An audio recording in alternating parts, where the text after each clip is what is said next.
Hey there, it's Kristen DiDomenico, and I wanted to share a recipe with you today.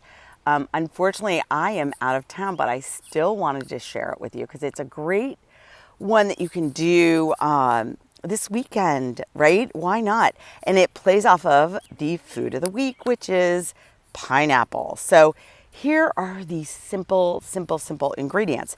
One pineapple, right? Make sure it's ripe, and you want to go ahead and chop it into chunks.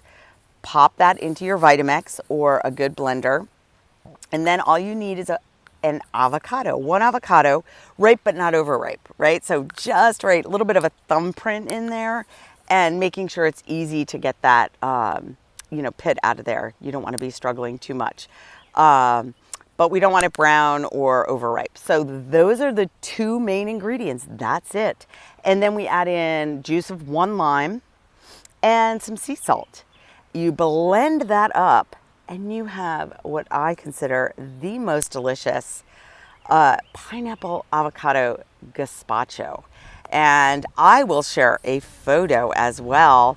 But I couldn't wait to share this. I finished mine at home before we left to come out to Chicago this weekend. So I hope you enjoy it. Make it delicious. Comment how you like it, and let me know.